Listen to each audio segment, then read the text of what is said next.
Welcome to the Hello Sunday podcast with me, Nikki Hayden. This is the podcast that discusses everything self-development, spirituality and sobriety.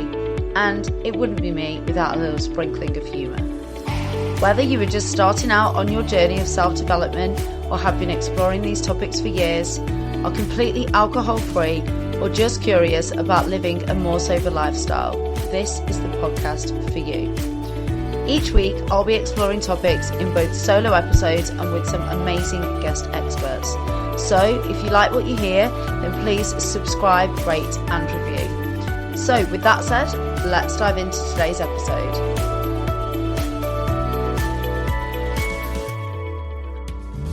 Hello and welcome back to episode 2 of Hello Sunday. Before we start today's episode, I do just need to add that I am in no way, shape or form a medical practitioner. And if you are alcohol dependent or suspect that you might be, then please do consult your GP or a medical practitioner before removing alcohol from your life. So, episode number 2, and I'd just like to start off by saying thank you so much to everyone that listened last week. Thank you so much to everyone who has messaged in messages of support, messaged in topics that they would like to see covered in future episodes. Today's topic is actually one that quite a few people have kind of requested, and it's the one that I've been most frequently asked about over the last few months, and certainly at the start of the year when I first kind of started on my journey into sobriety and reducing alcohol. So it's going to be some top tips for kind of early sobriety and for launching into either cutting back on alcohol or having a stint being sober. I did call it top 10 tips. I have realised since that I've only actually done 9. So someone buy this girl an abacus, and I'm going to tag on an extra tip at the end of the 9 that I'd already planned on speaking about, so that there are 10 tips, because my little OCD brain will just not let me put an odd number out. I'm sure some people can relate. So let's launch straight into it because there's quite a lot to cover. So tip number 1, and I think, to be honest, this is probably the most important tip. And actually, I must add, whilst I agree with all of these tips and all of this advice, and it is kind of lived experience from my part, I did reach out to a couple of groups that I'm in. So I'm in a really fantastic Facebook support group, and also a WhatsApp group of kind of sober recruiters and recruiters that don't drink, which actually is really rare. I think recruitment's probably one of the only careers, certainly in the UK at least, where drinking and alcohol related activities they make up the majority of kind of like the social events and the occasions and the incentives. So yeah, like a decade ago, you'd have been hard pushed to find a sober recruiter, certainly in the UK, like I say, but there seems to be more of a movement now, I think, just in general, but certainly, you know, within that particular sort of set of people and career, because it's just, you know, it does affect people's mental health. And I've seen a lot of people in recruitment fall down and really struggle and suffer because of their levels of drinking. So some of these tips have been I've had input from other people and other groups, but this first one is definitely the foundation of not even just quitting alcohol or cutting back on alcohol, but any habit change really, and it is having a strong why. So understanding why you are doing something and really connecting to that is really going to put you in good stead when your motivation wanes, when you're faced with situations that could be quite triggering or may test your resilience. There's a really great book by a guy called Simon Sinek, which I read a few years ago now, and it's called Start With Why. And it basically is around this whole topic of, really having a great connection to why you're doing something, why you want that habit change. Now, for me, my why was very much based, it was twofold really. It was based on starting my business. So in January this year, I launched into my own ethical recruitment business, and I didn't want to do that. I didn't want to get to this point in the year and know that I hadn't put absolutely everything into making it a success. And I guess really looking back on, the first few months of the year, I wanted to be able to say that I'd put my everything into it, that I had done whatever it was going to take to make it successful. And then if it wasn't successful, then at least I knew that there wasn't anything that I'd have regrets about. And drinking, it wasn't something that I did in the week. So I've never really been a big weekday drinker unless there was maybe a friend's birthday or a celebration or something like that. I'd have like the odd glass of wine, but it certainly wasn't something that, I didn't really have many weekends where I didn't drink alcohol. And certainly, there was quite a few weekends, probably 2 a month, where it'd be to excess. So, more than probably 5 or 6 drinks. It'd be either on a night out or it'd be with friends or family. And just get carried away. I think, like I said in the last episode, it's sort of ingrained in British culture almost. So for me, I knew that starting the week fresh, starting the week with, energy levels that were going to carry me through, going to have really good productivity, I needed to stop drinking in order to do that. So that was my main why. The other reason for me was, and again, I mentioned this in the last episode, I'm in a group that does something called the 100-day challenge. And that is twice a year, we will do a stint of 100 days and we will put down goals that we want to achieve in all different areas of our life. So that could be health and fitness. It could be work. It could be like house renovation projects, financial. It could be anything. And for the 100-day period, we do a weekly check-in with each other and we will congratulate each other on the wins, but we will also discuss, if there's things that aren't working. Quite often we'll give each other advice. And my health and fitness was the one thing that consistently I was falling short on and not hitting those goals. And it was predominantly because each week I was having to stack my health goals and my fitness goals towards the end of the week. So like weeks, gym sessions even at the end of the week, getting all my steps in at the end of the week. And it's because I was tired from the weekend, having gone out, having drank, even if it wasn't to excess, but it disrupts sleep. It makes you tired. Sometimes it's not even that kind of physically noticeable, but for me, I was definitely not firing on all cylinders on a Monday morning. And I knew that that wasn't something that I was going to be able to continue with starting my business. So health and fitness and also kind of business goals were my why. But, it could be anything. It could be physical health, mental health. It could be your relationships with the people around you. It could be wanting to watch your kids grow up or your grandkids. There's so many reasons why people choose to cut down on alcohol or go sober. But whatever yours is, you need to really connect with that. And you need to have a really, really strong foundation so that, if you are faced with situations that test your sobriety, you can come back to that and think, well, no, this is more important to me. These reasons are, they far outweigh the fun that I'm going to have for the next few hours drinking. So tip number 2 is to stay busy. So look at the occasions or the times when you're normally most likely to drink. So for me, that was weekends. So Friday evening, Saturday evening, and in the summer more so, also weekend days. So like Saturday days. So it might be that we would go shopping and then we would end up grabbing a drink, and that would go from like a shopping expedition into a day drinking session. It might be that I'd meet friends for lunch and then that would turn into drinking.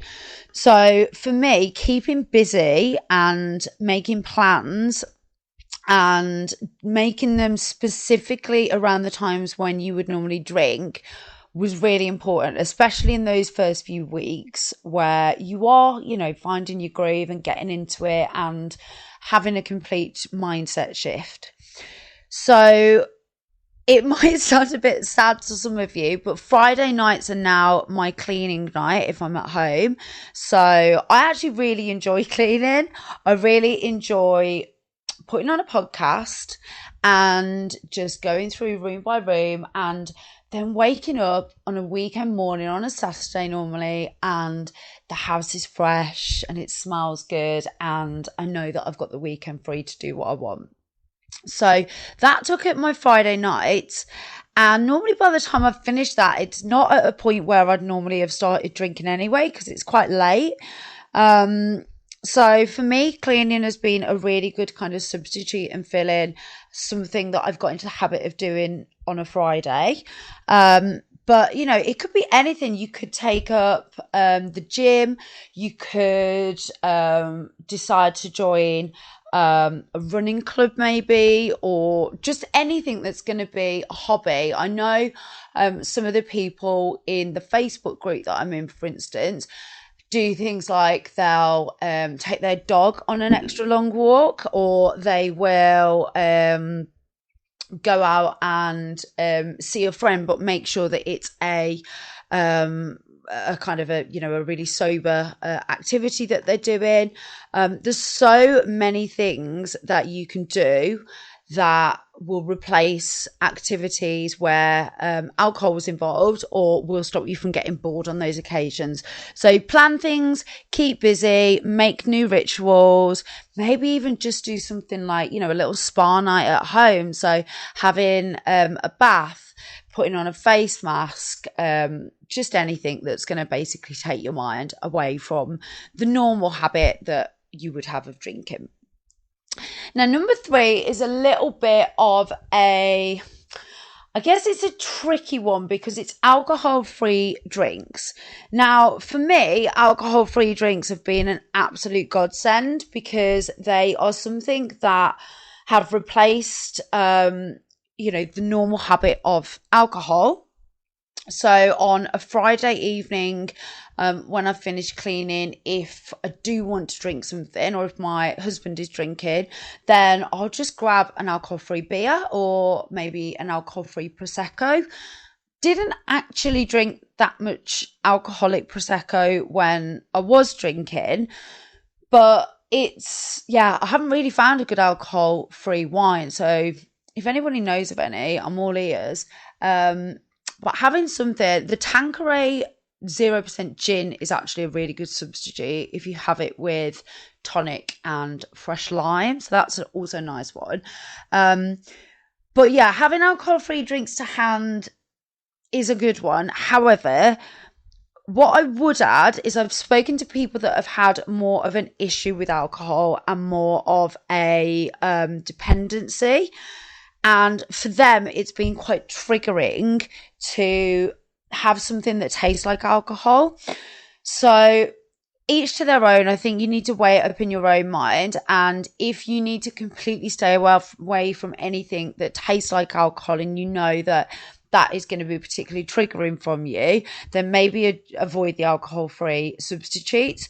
But for me, especially when I've been out on social occasions and events and things where other people are drinking, sometimes it's really good just to have an alcohol-free beer or a mocktail or something in your hand, because it stops at questions as well. I mean, that's a whole other episode talking about questions and perceptions and how to handle friends and family and all that sort of stuff. But yeah, generally, I'd say having alcohol-free drinks to hand as a substitute has made me feel like I'm still kind of involved without actually drinking alcohol. So the next tip number 4, is, again, it's a little bit of a sore point because it's avoiding social occasions.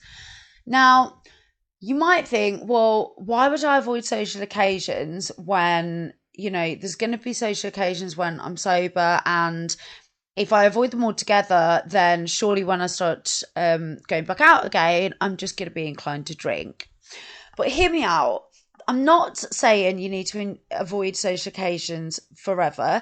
And to be honest, I know people that have stopped drinking and have, just jumped straight into all the events and plans that they had, the same as when they were drinking. However, for me, the first few weeks of sobriety were a real mindset change. And I think just getting your head around ordering different drinks, around finding what alcohol-free substitutes, if you're going to use them, work for you, and basically getting yourself into a different place and just finding your groove with it all.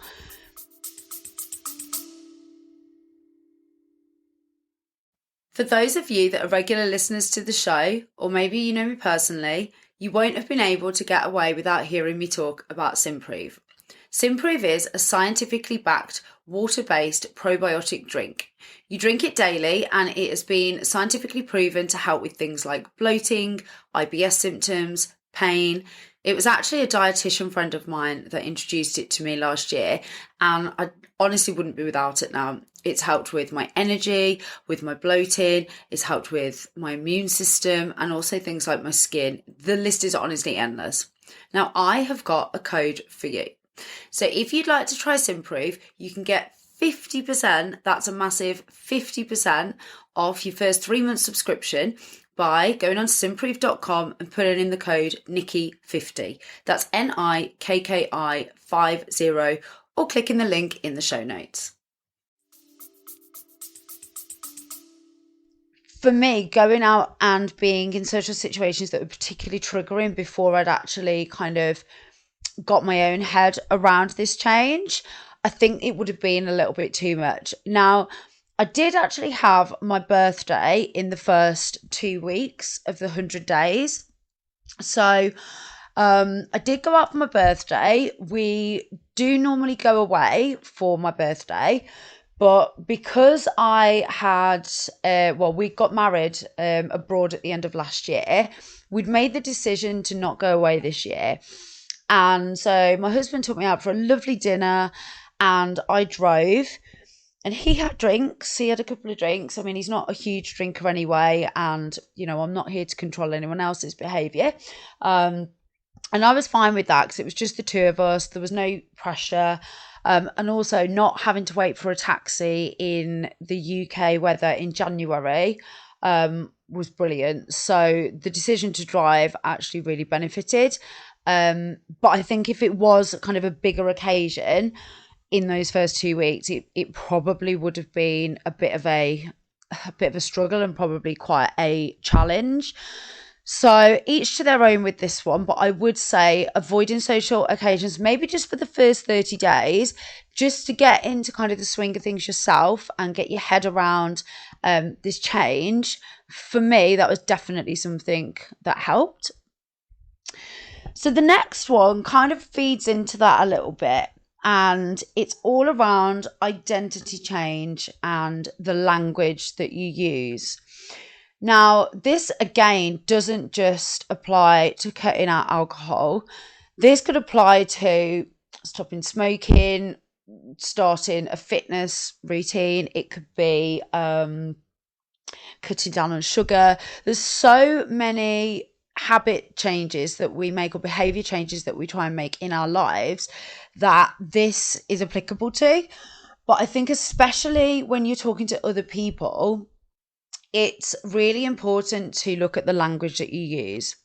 So saying I'm trying to cut down or I'm trying not to drink, it's kind of setting ourselves up so that if we, don't succeed at that habit change, that it's almost like a bit of a get out to say, well, yeah, I was trying to do it, it didn't work.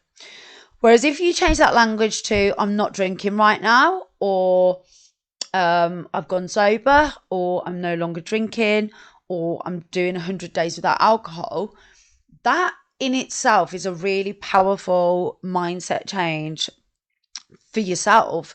But it also is a really powerful use of language when you're talking to other people, because it instills in them more of a sense of confidence that this is more of a commitment from you. I'm quite lucky that I haven't got that many people in my life that have tried to sway me from this.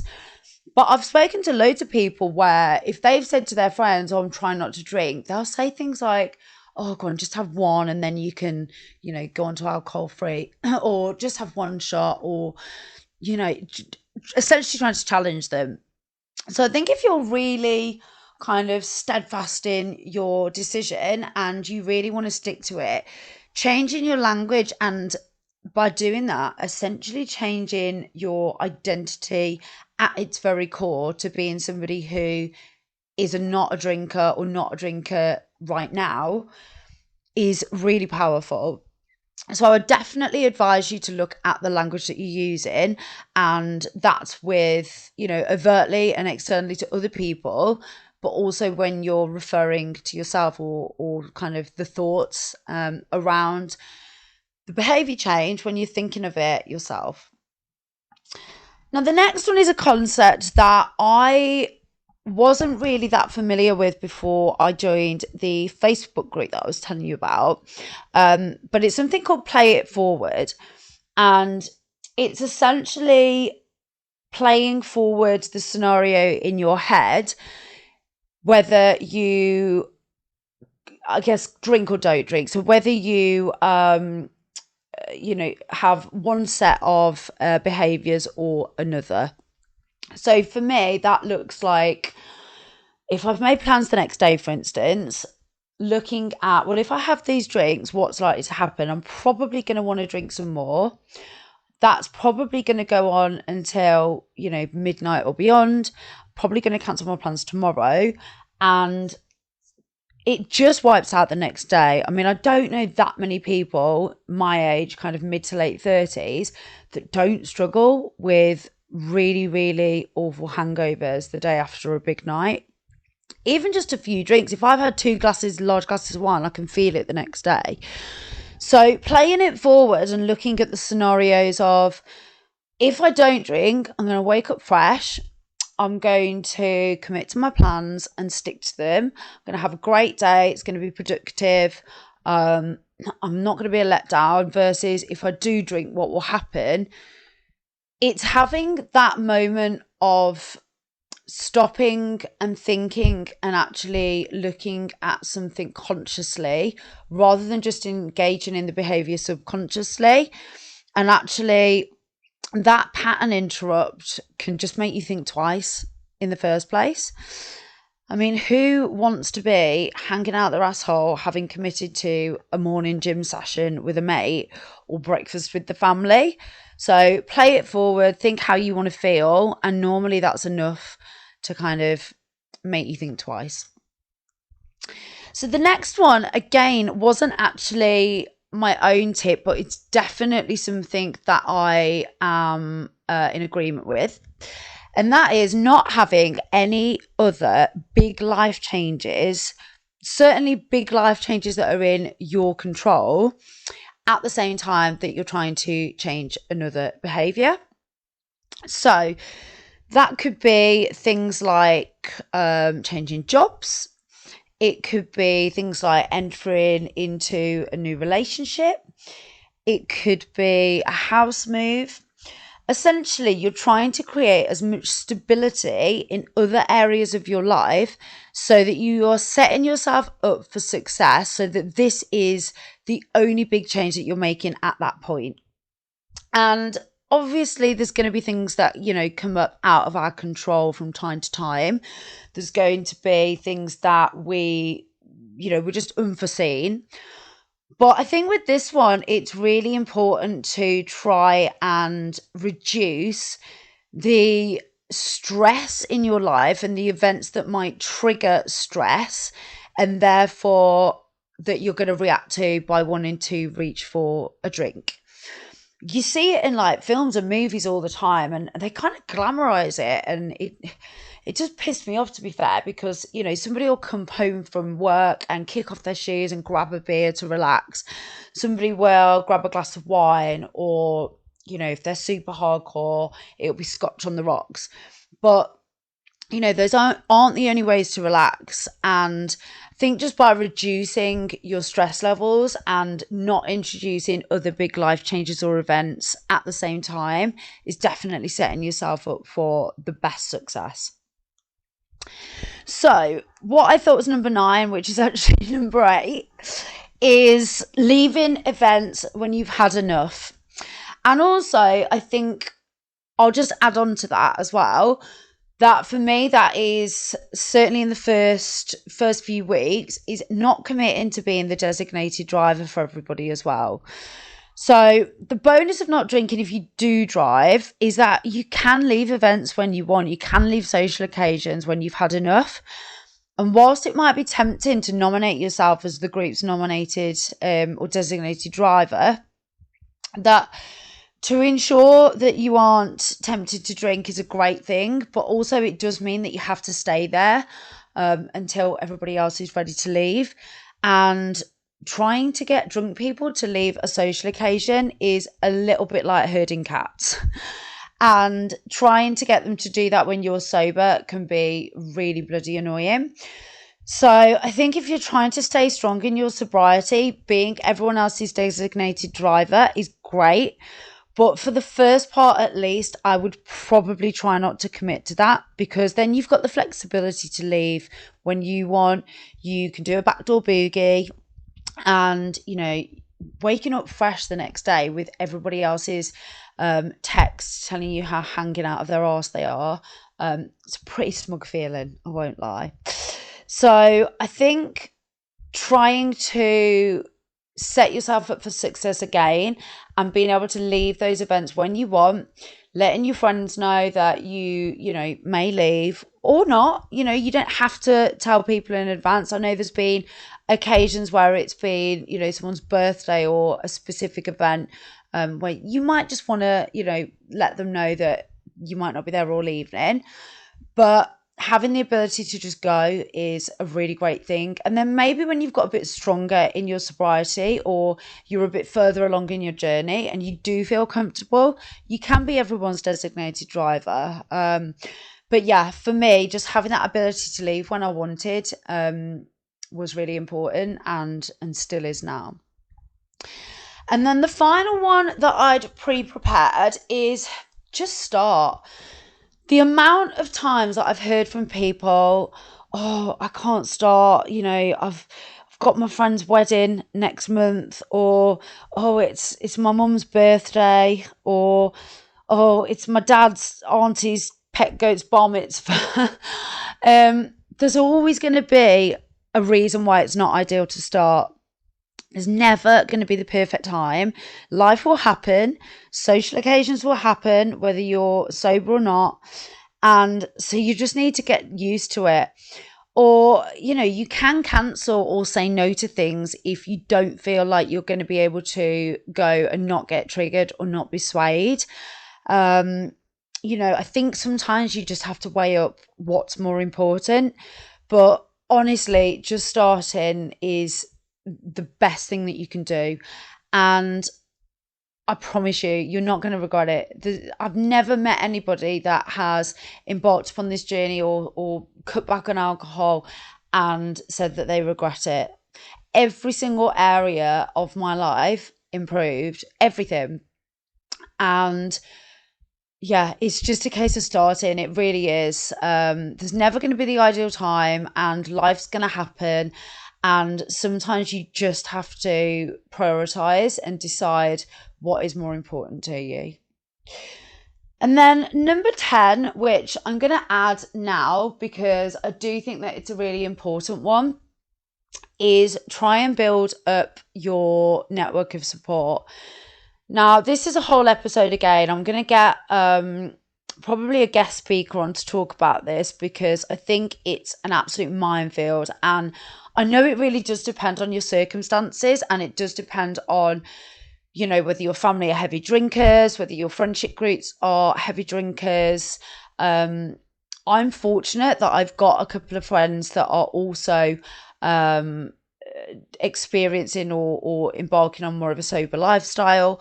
I'm also really fortunate that a lot of people in my life are a similar sort of age to me and starting to think about cutting down on alcohol, or starting to just become a little bit more aware of the impact that alcohol has on their lives. So I've had quite a lot of support. However, there's definitely people in my life for whom this is never going to be something that they're going to be interested in.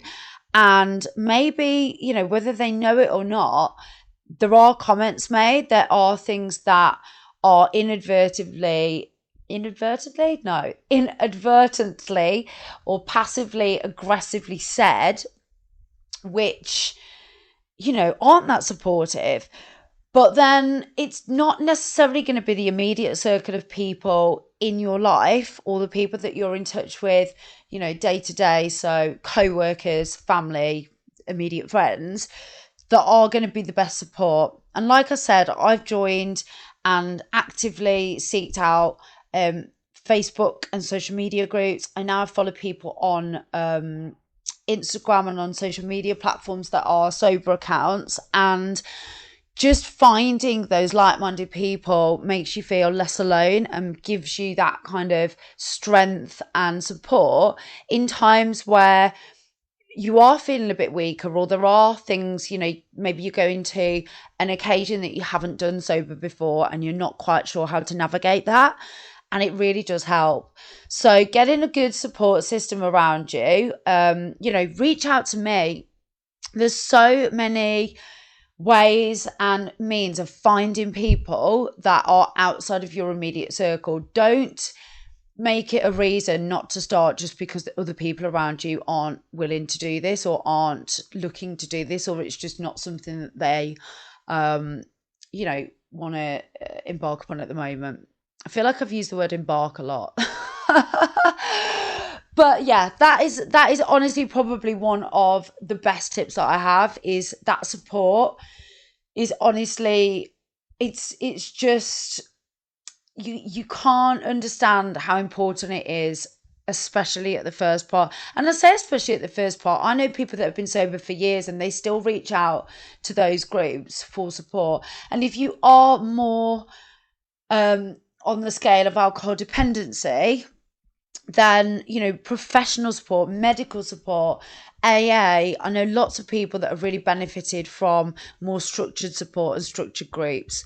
But if, like me, it's just more of a lifestyle change and something that you know that is going to benefit you, then yeah, just getting people around you that are going to help you and you can lean on is so important and so crucial.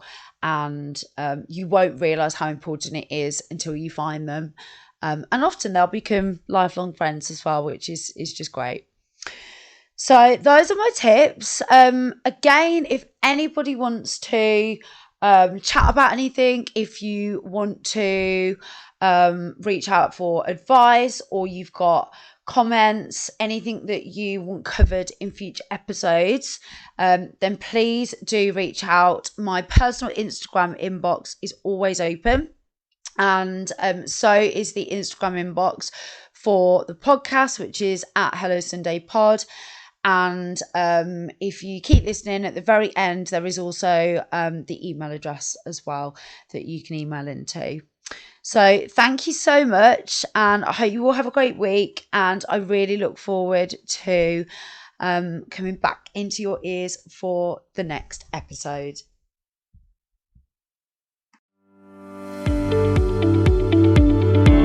Thanks for listening.